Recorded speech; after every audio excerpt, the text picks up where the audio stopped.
right, fifth graders, welcome to our 23rd, I believe, 23rd interactive read aloud. We are going to be picking up on to chapter 28 today, and I wanted to start off this read aloud by stating that I wanted to give you guys an underwater scene today while I'm reading instead of just looking at me while I read.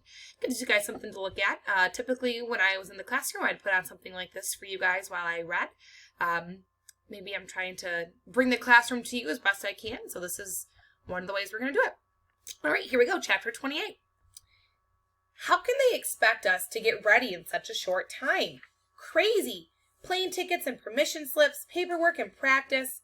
Practice every day for close to 2 weeks. Study every evening with Mrs. V. Words, cities, states, countries, capitals, oceans, rivers, colors, diseases, weather, numbers, dates, animals, kings, queens, birds, insects, wars, presidents, planets, authors, generals, laws, quotations, measurements, equations, definitions. My head has been spinning nonstop with facts and figures, but I'm ready now. Our team is ready. Mr. D kept his promise.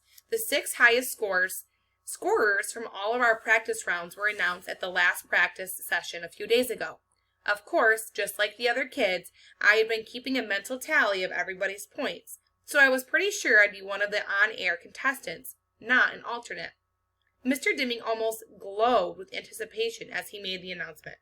He paced nervously. A little more and the man would be dancing. Here we go, he said. I feel like I need a drum roll or something.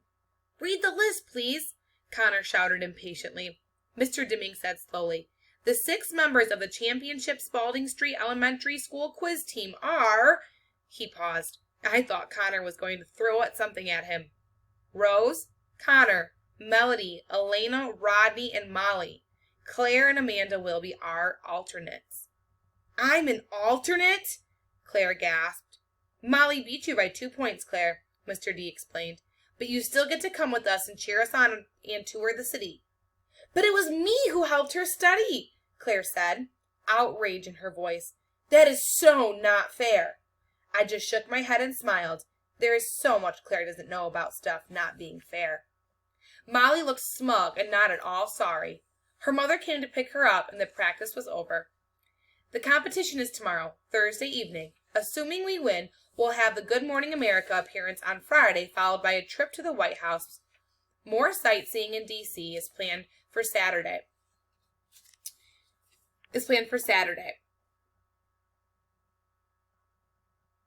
Oh, lost my place there. Sorry, guys. There we go. On Monday, hopefully we'll return to school as national champions with that trophy. So tonight we pack. I've never been on a trip away from home before, so we have some serious planning to do. I feel crazy excited, crazy nervous. Dad brought me a bright red suitcase with wheels. It smells like the inside of a new car. Touching it makes me smile. Mom and I went shopping yesterday, something we don't get to do much anymore. She let me choose a couple of new outfits with jeans. None of those practical baggy sweatsuits for this trip. As we rolled down the mall, we passed a card shop. I had a brainstorm and tapped out on my board, go in, get card, please. For whom? Mom asked as we wheeled in there. Catherine, I typed. To thank her for helping me get ready. How very grown up of you, Mom said, clearly pleased. One for Mrs. V, too, I tapped out. Absolutely. The card we found for Mrs. V could not have been the more perfect. The front was completely covered with hundreds of oranges, except for one blue one in the middle. Inside it says, You're 1 in a million. Thanks. She'll love it, Mom said. For Catherine, I picked out a card that showed a desk full of computers, and MP3 players and video games, and a young woman connected to all of them with earphones. It read, Glad you're always there to plug into me. Thanks for all you do. You couldn't have designed those better yourself, Mom said as she paid for the cards. Yep, pretty perfect. Around 7 o'clock, the doorbell rings. It's Mrs. V coming over to help with the final packing preparations. She and Mom made a great team. I've made a checklist according to Mr. Dimming's suggestions, Mom says. Black shirt and white blouse for the competition. Check, Mrs. V says as she neatly folds those 2 pieces into my suitcase. Check, Penny mimics. Extra white blouse just in case, Mom says. Great idea, Mrs. V replies, nodding. Mom carefully folds in 2 more white shirts and my favorite pair of jeans. comfortable outfits for sightseeing in Washington. Spending money for souvenirs, sunglasses, camera. Check, check, check, Mrs. V repeats. Pajamas, toothbrush, deodorant, hair clips, all there. A warm jacket, no telling what this March weather will do. Check, Penny cries. Power pack for money talker, extra batteries, tissues, and wipes. Got it. Umbrella? For you or for Melody? Mrs. V asks with a laugh. Do you have your bag packed? Yeah, I'm just about ready. I'm nervous too. Mom pauses. You're the best, Violet. I know Penny will be safe with you while we're gone. And butterscotch? I interrupt. They both laughed. Mom continues. Frankly, without you, there's no way that Melody would be packing for this trip. Get card, Mom, I type. I reach my hand to the side, but I can barely touch the edge of my book bag, hanging on my chair. Mom reaches into the bag and pulls out the envelope, and sets it on my tray. I push it toward Mrs. V. She opens it, reads it, then squeezes me so hard. I can hardly catch my breath. This one goes on my refrigerator door, she says quietly. I want to look at it every single day. She busies herself then with dusting off a pair of my shoes that have never taken a step. I'm a little scared, I admit. Nonsense, Mellow Yellow, Mrs. V tells me. I fully expect to see you on Good Morning America with that 10-foot-high trophy. That would be awesome, I type. Now, tell me once more, Mrs. V says to Mom. What time does the plane leave tomorrow? Penny, take Melody's underwear off your head, you silly girl. Mom checks her papers. Plane leaves at noon. That means we should leave here no later than 9. Get to the airport by 10, get all checked in, make sure her wheelchair is properly taken care of and such. And then we can relax until it's time to board the plane. Mrs. V scratches her head. I wonder why they chose the noon flight. That will get you into Washington around 2. The competition starts at 7. That's cutting it a little close. Mr. Dimming told us the hotel has a late check-in policy. The TV studio is just across the street from the hotel, so we'll be fine. As Mom closes and zips my suitcase, I feel tears come to my eyes. I can't believe this is happening. In just one day, I will be in Washington, D.C. on national television. I pray I won't screw up. I want to call Rose and see if she's nervous too. I want to ask her what she'll wear to the White House. Suppose we get to meet the First Lady now. That would be the bomb. I want to know if we'll be sitting near each other on the plane. I want to be like all the other girls. I don't sleep well that night. In the morning, Mom gets me bathed and dressed and fed in record time, while Dad gets Penny ready. Go see plane? She asks repeatedly. Fly, wee! Dad says as he flies her around the room in his arms. She loves it. We head outside and Miss V hurries over, camera in hand. She snaps pictures of me getting strapped in, my suitcase being loaded, and my brave and hopeful victory smile. Then she does it all over again with Dad's camcorder. No, we'll never be able to forget this morning. Penny darts about, chasing Butterscotch, running in circles around the car, which has been washed and shined. Mom, dressed in a cool denim suit and surprisingly a pair of late-style Nikes, loads our bags in the car, and we're totally ready to go by 8:45. Dad takes Butterscotch back into the house and then locks the front door on his way out. All set? He asks. Let's do it, Mom yells. Even Penny can feel the excitement. She claps her hands, and I can't stop grinning. Even though I know we have plenty of time, I keep wanting Dad to drive faster. I'm so afraid that we'll miss the plane, or that we forgot my ticket, or that I'll throw up and we'll have to go back home. At the airport garage, we have no trouble finding a row of empty handicapped parking spaces. We unload me, my chair, our bags, and Penny and Doodle. Mrs. V snaps more photos. It seems like hours, but in minutes, we're at the check-in gate. Mrs. V pushes me, Mom carries Penny, Dad pulls a cart loaded with the luggage and Doodle. It's 10 o'clock on the dot. Hi, Mom says cheerfully to the uniformed lady at the desk. We're here to check in for the noon flight to D.C. She hands the lady our tickets. The noon flight? The woman replies with a frown. She types and clicks and purses her lips, then types some more. Finally, she looks up.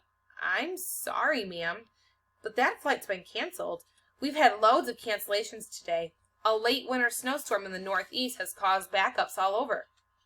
Canceled? My stomach starts to gurgle. Snow? Mom's voice sounds thick. But the weather here is sunny and clear. They've got 5 inches on the ground in Boston already, and more is predicted for this afternoon, farther south. The FAA won't let planes take off in the weather. like that. So our whole system gets gummed up. Places due to arrive here and then return eastward get canceled, meaning our afternoon flights can't depart. It's complicated. I'm sorry. The desk agent continues to type rapidly. She tells Mom, I can get you and your daughter on the next direct flight out. However, it leaves here at 7:23 p.m. and will get you into Washington at 9:07. The Weather Service has predicted that the storm system will have fizzled by then, so we can start getting folks where they need to be. Actually, tomorrow it will all be rain. My heart is thudding now. Would you like me to rebook you? She smiles cheerfully. She doesn't get it. But the competition starts at 7, Mom mumbles.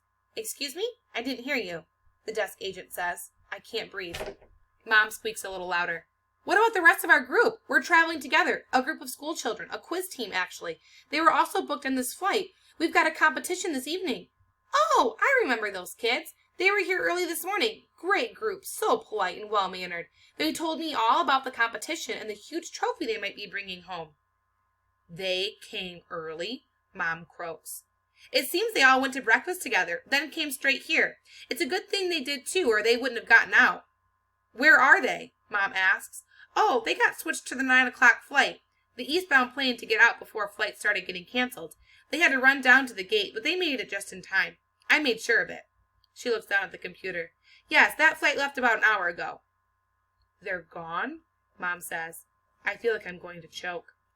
Are you and your family going to D.C. to cheer them on? The woman asks. She still doesn't get it. No, my daughter is on the team, Mom explains. We must get to Washington. Isn't there another flight? Perhaps on another airline? The woman looks at me and blinks. She's on the... She starts to ask, but then she catches herself, returns her gaze to her monitor, and begins typing furiously once more. I can hear her fingernails as they click on the keys.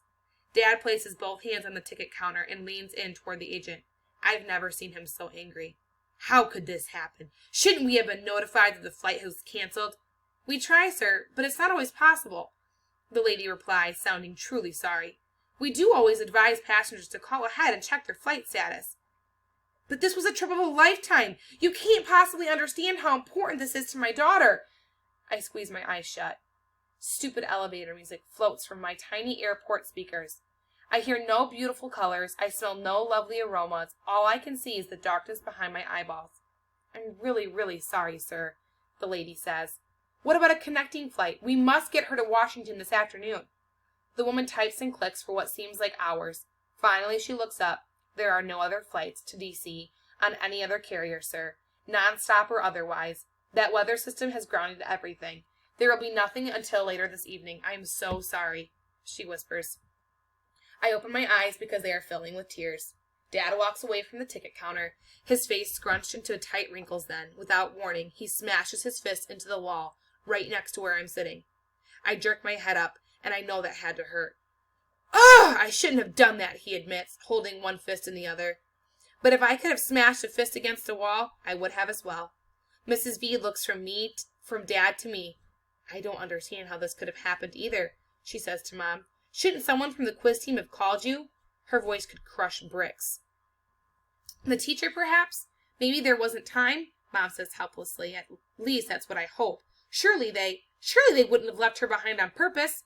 I still have not taken one deep breath.